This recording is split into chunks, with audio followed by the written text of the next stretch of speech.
ជំរាបសួរបងប្អូនទាំងអស់គ្នាខាងចេញវីដេអូមួយរយៈណាហ្នឹងហើយថ្ងៃនេះចង់ណែនាំ website មួយដែលមានឈ្មោះថា survival.com ហ្នឹងគឺបងប្អូនអាចធ្វើការ boot ណាតាក់ទងនឹង follower នៅលើ account TikTok ដែលបងប្អូនចង់បានអ្នកមើលច្រើនអ្នក follow ច្រើនណាអ្នក like ច្រើនណាហ្នឹងហើយដូចជាស្ដែងវីដេអូនេះបានអញ្ចឹងណាហ្នឹងហើយអញ្ចឹងដើម្បីបាន view ច្រើន follow ច្រើនណាបងប្អូនចូលមកកាន់ survival.com យើងធ្វើការ boot នេះហើយ boot អ្នកតាមដាននេះអ្នកតាមដានគឺគេហៅថា follower ណា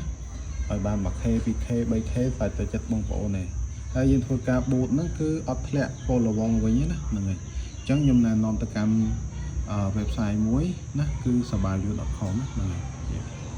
តែបងប្អូនធ្វើការចូលទៅកាន់ website នឹងមាន Telegram មួយបងប្អូនអាចធ្វើការតាក់ទង admin តាមរយៈ Telegram ហ្នឹងឲ្យគាត់បង្រៀនបង្កើត website ឲ្យរបៀបនៃការចាក់របៀបដាក់លុយអញ្ចឹងណាហ្នឹងហើយអញ្ចឹងអាចសួរគាត់បានតាក់ទងនឹងបញ្ហាផ្សេងដែលបងប្អូនចង់ធ្វើការ boot វាមិនមែន boot បានទៅលើតា platform TikTok ទេវាមាន Telegram Facebook Instagram ណា Facebook ចាក់អ្នកតាមដានហើយចាក់ follower ក៏អត់ធ្លាក់ដែរណាហ្នឹងហើយធានាជូនណាគឺ survival.com អញ្ចឹងបងប្អូននៅពេលដែលបងប្អូនមាន account ហើយណាបងប្អូនចូលមក copy link នេះ copy link account TikTok យើងហ្នឹងហើយចាក់ follower ណាអ្នកតាមដានហ្នឹងចូលកន្លែង share នេះណាហ្នឹងហើយចុចលើហ្នឹងមកធ្វើការ copy link នេះ copy link ហ្នឹងហើយចូលទៅកាន់ survival.com ហ្នឹងរើសយកអា TikTok follower អត់ធ្លាក់នេះណាចុចលើហ្នឹងមក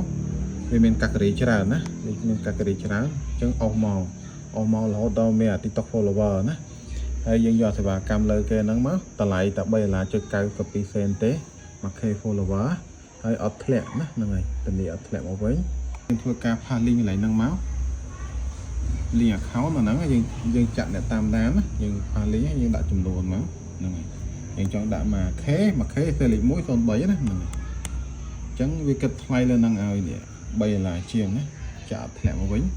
បងប្អូនអាចជឿជាក់បានមិនថា TikTok ឬក៏ Facebook ណាបងប្អូនអាចធ្វើការជឿជាក់បានហើយដើម្បីលេងមួយ website បានលោកត្រូវបងប្អូនធ្វើការដាក់លុយដែរអញ្ចឹងណាយើងធ្វើការបញ្ចូលលុយកន្លែងហ្នឹងមកវាមានដាក់លុយចាប់ពី$1ឡើងហ្នឹងហើយយើងធ្វើការ scan តាមធនាគារយើងមាន ABA ACDA អញ្ចឹងណាហើយដើម្បីលក់ platform ដាច់ promote online បងប្អូនជឿជាក់មកហ្នឹងហើយជាមួយ survival.com យើងធ្វើការចាក់អ្នកតាមដានដើម្បីឲ្យបាន view ច្រើននេះណា1M 2M អីក៏បានដែរវីដេអូមានប៉ុណ្្នឹងទេអរគុណបាយបាយ